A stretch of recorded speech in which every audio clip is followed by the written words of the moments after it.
खांडवा गांव में 7 बजने को थे। खांडवा गांव में हर शाम की तरह घंटी की आवाज गूंज रही थी। सब लोग 7 बजने से पहले अपने अपने घरों की खिड़की और दरवाजे बंद कर दिया करते थे। दरवाजे बंद करते वक्त सबका बदन थर थर कांप रहा होता था।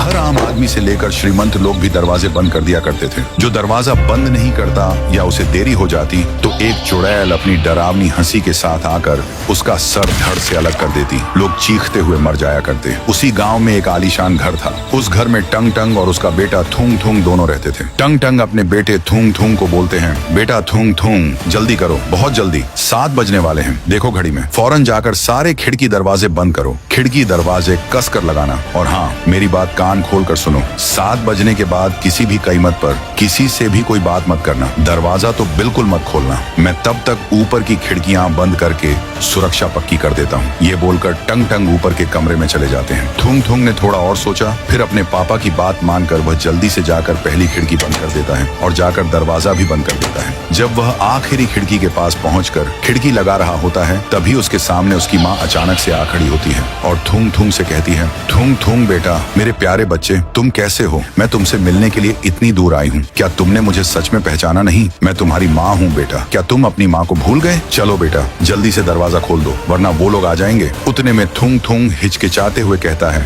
मम्मी तुम यहाँ कैसे? ये कैसे संभव है? पापा ने तो मुझसे कहा था कि आप इस दुनिया में नहीं हैं। उन्होंने मुझे बताया था कि आप मर चुकी हैं। ये बात सुनकर माँ बोली, नहीं तो देखो मुझे, मैं तुम्हारे सामने बिल्कुल जिंदा खड़ी हूँ। पापा तुमसे इतना झूठ बोल रहे हैं। चलो बेटा, अब जल्दी से दरवाजा खोलो, मैं ज्यादा देर तक बाहर नहीं खड़ी रह सकती। वो लोग आ जाएंगे और मेरे साथ कुछ बुरा करेंगे। फिर थूंग थूंग बोला, हाँ मम्मी, मैं अभी फौरन दरवाजा खोलता हूँ, फिर आप अंदर आ जाइए। ये कहकर थूंग थूंग ने जाकर दरवाजा खोल दिया। दरवाजा खुलने के बाद माँ अंदर आने लगी। उसी समय टंग टंग नीचे आ गया। आते ही उसने माँ को आते देख जल्दी से दरवाजा बंद कर दिया और दूसरी तरफ की खिड़की बंद करने के बाद बाजू वाली भी खिड़की बंद कर दी।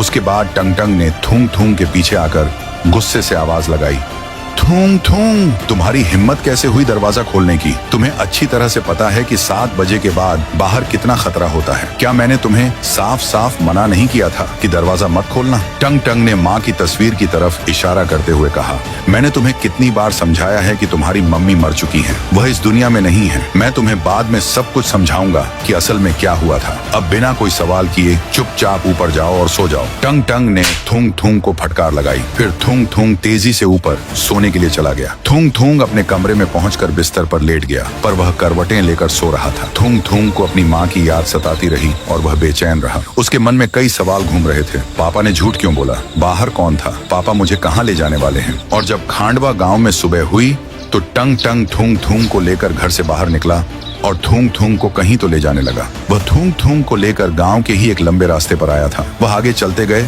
और एक टूटी फूटी झोपड़ी के पास रुक गए। टंग टंग ने आगे की तरफ इशारा करते हुए कहा, देखो बेटा, ये वही रास्ता है। इसी जगह पर तुम्हारी मम्मी की भयानक मौत हुई थी। थूंग थूंग ने आश्चर्य से पूछा, पापा, इस रास्ते पर मम्मी कैसे मरी थी? क्या यह भूतिया सड़क है? फिर टंग टंग ने रोते हुए बोला, दरअसल बेटा, हम दोनों शादी से वापस इस गांव में आ रहे थे। हमको यहाँ आते आते 7 बज चुके थे और चारों तरफ घंटी की आवाज गूंजने लगी थी। अनाउंसमेंट हुई, गाँव वासी 7 बज चुके हैं, कृपया सारे घरों की खिड़की दरवाजे बंद कर लें वरना आपके जान को खतरा हो सकता है। फिर बेटा सारे खिड़की दरवाजे बंद हो गए। तभी मैंने तुम्हारी मम्मी से घबरा कर कहा, नंदिनी, अब हमारा घर यहाँ से बहुत दूर है और वो खतरनाक लोग कभी भी आ जाएंगे। मुझे ऐसा लगता है कि कोई भी हमारे लिए दरवाजा नहीं खोलेगा। फिर तुम्हारी मम्मी बोली, हाँ तुम बिल्कुल सही कह रहे हो, हमें तुरंत कहीं छुपना पड़ेगा। हमें किसी झाड़ी में या किसी सुरक्षित जगह पर रात बितानी पड़ेगी। वह देखो, नंदिनी ने एक टूटी फूटी लकड़ी के झोपड़े की तरफ इशारा किया। मुझे वह झोपड़ी आज की रात बिताने के लिए सही लगी। हम दोनों झोपड़ी की ओर तेजी से जाने लगे। मैं तो किसी तरह उस झोपड़ी के अंदर चला गया, पर तुम्हारी मम्मी बाहर रुककर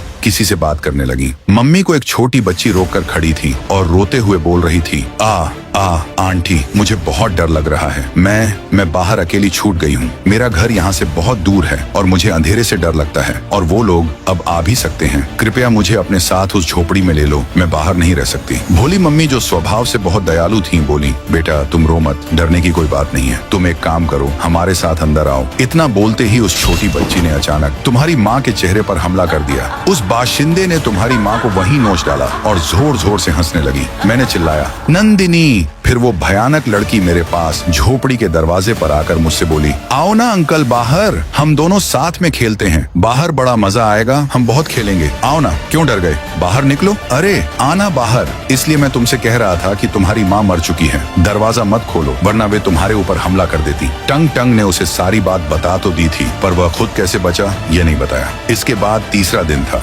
थूंग थूंग राजू की टपरी से एक कुरकुरा 5 रुपए में खरीदता है। वहाँ राई स्टार भी था। थूंग थूंग जब कुरकुरा लेकर टपरी से बाहर निकला तब तक 7 बज चुके थे। चारों ओर घंटी की आवाज सुनाई देने लगी। अनाउंसमेंट हुई, 7 बज चुके हैं, कृपया अपने घरों में बढ़ते रहें। थूंग थूंग डर गया था। फिर राई स्टार भी चाय पीकर राजू की टपरी से बाहर निकला और अपने घर की ओर जल्दी जल्दी जाने लगा। उतने में थूंग थूंग ने, राई भैया रुको, और हांफते हुए राई स्टार से विनती की, राई भैया अब तो 7 बज गए हैं और मेरा घर यहाँ से बहुत दूर है, मैं अकेले नहीं जा सकता, क्या मैं आपके साथ आपके घर में बस आज रात के लिए रुक सकता हूँ? मुझे बहुत डर लग रहा है। राई स्टार बोला, अरे बावले, ये भी कोई पूछने की बात से, मैं तेरा बड़ा भाई हूँ, तन्ने चल मारे साथ, मारे घर चल, कोई दिक्कत ना से, तू रात भर आराम से रुक सके। फिर थूंग थूंग और राई स्टार घर के लिए जाने लगे। थूंग थूंग राई स्टार के साथ उसके घर पर पहुंचे और तुरंत अंदर गए। उतने में राई स्टार ने एक खिड़की बंद करी और मेन दरवाजा भी। दूसरी ओर लास्ट खिड़की बंद करने गया तो बाहर थूंग थूंग की मम्मी अचानक से प्रकट हुई। थूंग थूंग ने माँ को देखकर डर के मारे जोर से चिल्लाया, अरे मेरी मम्मी, वो आ गई। राई स्टार भैया जल्दी खिड़की बंद करो, ये मेरी मम्मी नहीं है, ये वही बाशिंदी है, जल्दी करो नहीं तो वो हमें मार देगी। फिर राई स्टार यह सुनकर बोला, अरे बावले, इतना डर का रहा से, कुछ ना हो बे, थारी मम्मी कुछ ना कर सके, वह इस घर के अंदर नहीं आ पावे, मैं तन ने एक जबरदस्त जादू दिखाता हूँ, तू चिंता मत कर। ऐसा करते करते मम्मी दरवाजे के बाहर रुकी थी और अंदर आने की कोशिश कर रही थी। थूंग थूंग बार बार डर कर बोला, राय भैया आप मेरी बात सुनिए, वह इंसान नहीं है, वह बहुत खतरनाक है, जल्दी दरवाजा बंद करो, उसे ऐसे बाहर मत रहने दो प्लीज। परंतु राई स्टार मम्मी को ललकारने लगा और बोला, थारे में दम होवे तो अंदर आकर दिखा रे छोरी, इतना क्यों इतरा रही है? तभी मम्मी बोली, तुम एक काम करो, तुम ही बाहर आ जाओ, मैं तुमसे ही अच्छे से मिलूंगी और तुम्हें बताऊंगी कि मुझ में कितना दम है। ये देख थूंग थूंग को बड़ा आश्चर्य हुआ कि ये बाशिंदी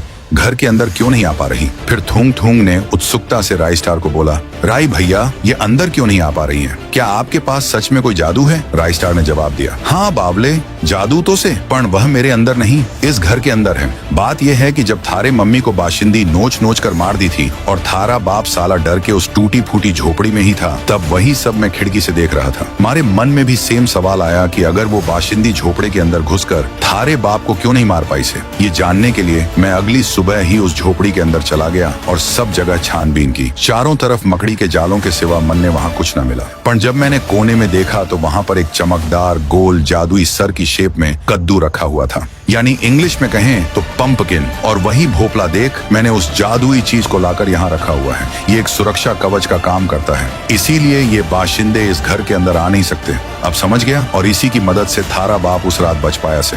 और तू भी, जब तक ये जादुई भोपला यहाँ पर है, ये बाशिंदे थारा बाल भी बांका नहीं कर पावे। ये सुनकर थूंग थूंग के होश उड़ गए। तो गाइस, अगर आपको इसके आगे का पार्ट चाहिए तो इस वीडियो को 10,000 लाइक तक पहुंचाओ और सब्सक्राइब करो ताकि हमारे वीडियो सबसे पहले और तुरंत देख सको।